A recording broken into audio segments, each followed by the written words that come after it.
15. The Spirit of Adoption.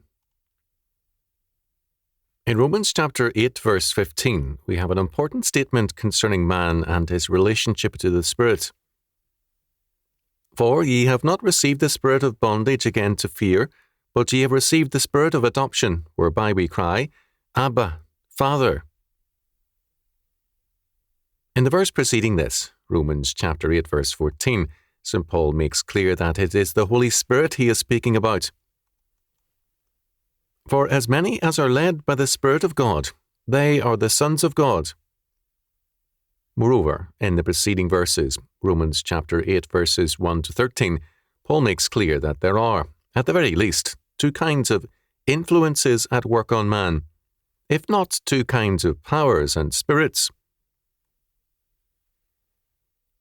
At this point, modern man has a problem. For him, the real world is the material world, and anything that can be called a spirit, from a ghost or a demon or some such being to the Holy Spirit, is to some degree seen as vague and unreal.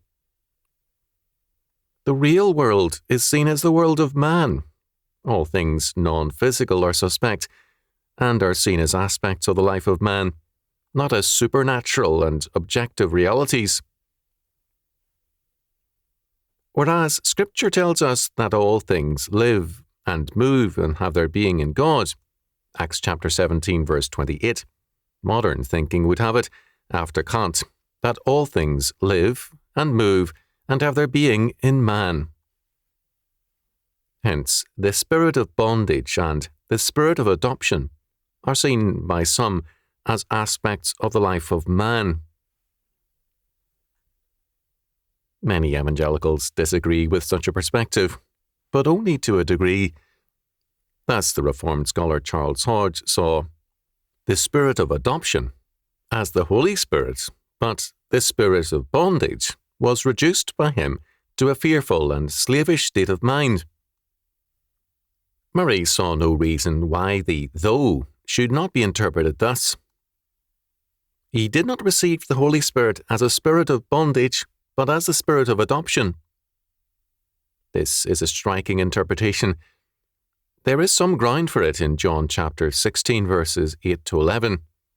Our Lord speaks of the convicting and thus binding work of the Spirit. Paul, however, speaks in Romans of a conflict which is more than internal. It is between sin and death on the one hand, and righteousness and life on the other. But this is more than a psychological struggle. It is theological, and it involves a cosmic struggle, however futile, against God and his government. It is enmity against God, Romans chapter 8, verse 7, and it is not only present in all the sons of Adam, but it exists among spiritual beings as well. To limit such activity to physical creatures alone is not warranted. Calvin slipped badly in interpreting this verse because he equated the spirit of bondage with the Old Testament era and the law, something he elsewhere denied. Lansky saw the contrast as between the Holy Spirit and a slavery spirit, which is a product of sin and the law. Alford saw that the reference was not to the Old Testament or to the law. The state of the natural man is bondage. The Holy Spirit given to them, the agent of their birth into and sustainer of a new state, was not a spirit of bondage back again into fear, a spirit merely to retain them in or take them back into their old state, that is to say, a state of slavery.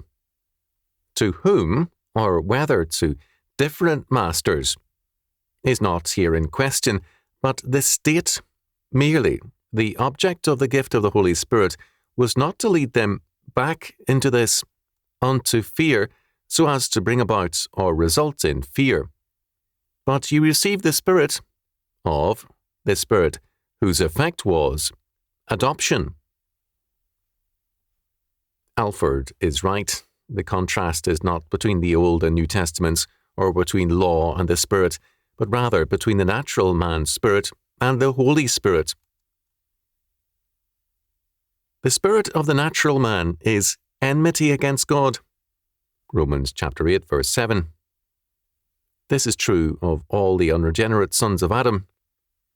They live in terms of the tempter's plan of salvation. Genesis chapter 3, verses 1 to 5, and theirs is a spirit of bondage, rebellion, enmity against God, and the spirit of the tempter. Modern man wants autonomy from God and man. As a result, if he deigns to acknowledge the existence of God, the Spirit, Satan, and evil spirits, it will be to regard them as resources to use. Occultists and Satanists act as though the powers they seek to establish a relationship with are simply resources to be exploited by man.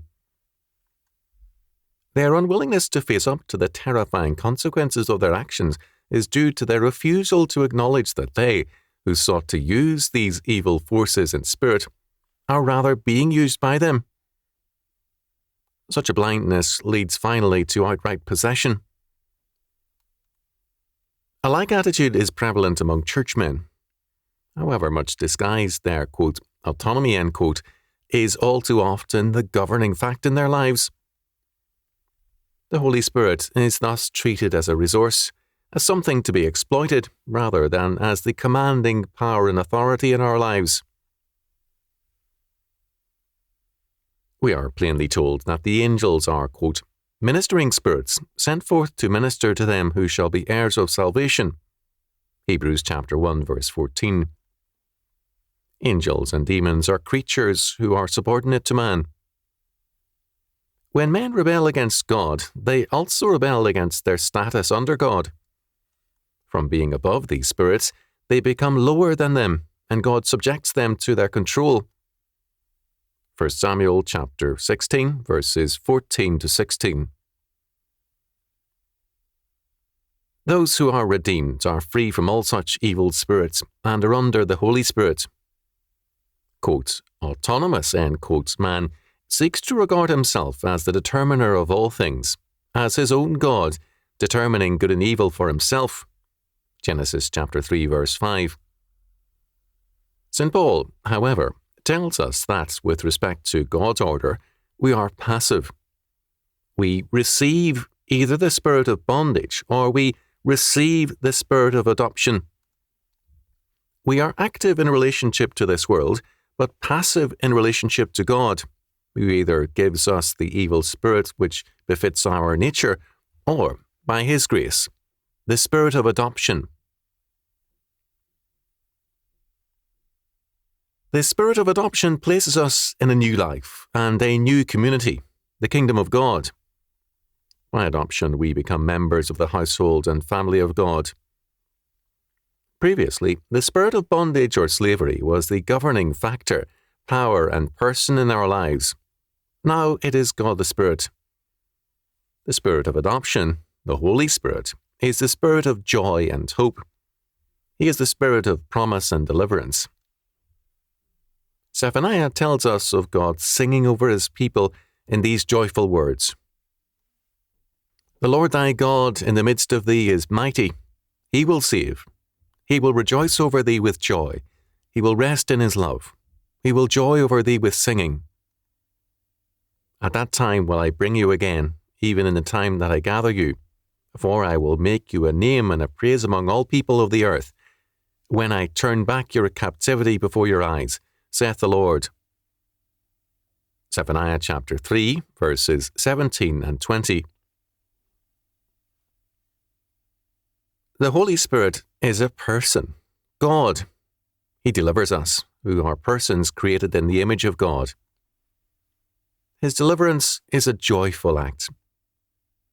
We cannot share in the richness of that joy if we blind ourselves to His reality as the adopting person in our lives. We are His possession. When we know Him as our adopting person, we can know with Nehemiah that the joy of the Lord is our strength. Nehemiah chapter 8, verse 10.